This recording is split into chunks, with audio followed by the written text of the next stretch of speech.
Ora metti da parte i pensieri e pensa solo a cucinare. Inizio tritando nel mixer 200 g di nocciole, fino a ottenere una farina sottile ma ancora un po' rustica.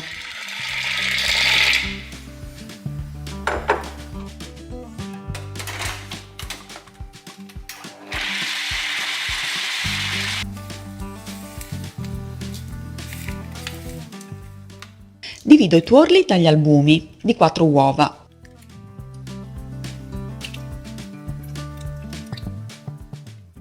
E monto a neve gli albumi con un pizzico di sale se vuoi, ma non è obbligatorio. In un'altra ciotola verso lo zucchero nei tuorli e li frullo finché diventano chiari e spumosi. Aggiungo le nocciole tritate e mescolo bene. Poi incorporo delicatamente gli albumi montati un po' alla volta.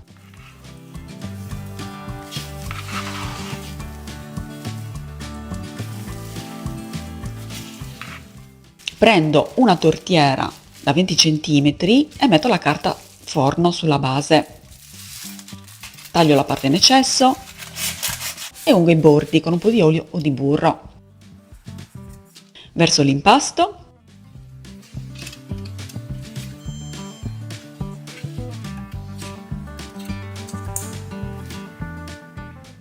e lo faccio cuocere in forno già caldo a 180 gradi per circa 40 minuti.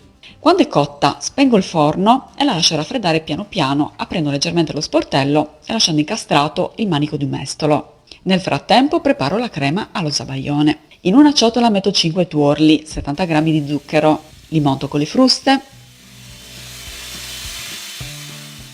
e poi aggiungo 3 cucchiai di vino liquoroso. Di solito si usa il marsala.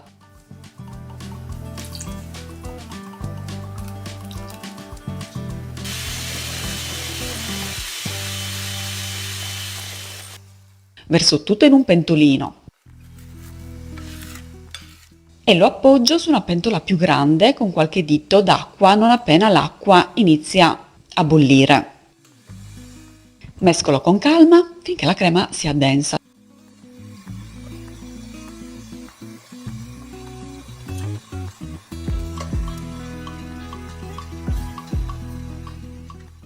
Quando è pronta la tolgo dal fuoco e continuo a mescolare per farla intiepidire.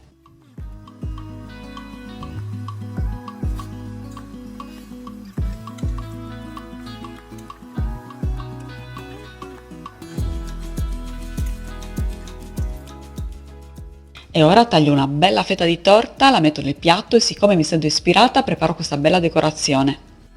La torta di nocciole mi ricorda il mio primo viaggio nelle Langhe, in Piemonte, un posto che mi è rimasto nel cuore. La bellezza di quei paesaggi, il vino, il cibo, le persone, tutto sembrava perfetto, più bello di quanto mai potessi immaginare. E quando sono tornata a casa la prima cosa che ho voluto fare è stata proprio questa torta. Ovviamente non sarà mai buona come quella che fanno lì, ma ogni volta che la preparo mi riporta a vivere quei momenti. E secondo me la cucina è proprio questo, è meglio di qualsiasi foto o video che possiamo fare col telefono, perché ci fa rivivere quei ricordi felici, con i profumi, i sapori. E ora è arrivato il tuo momento.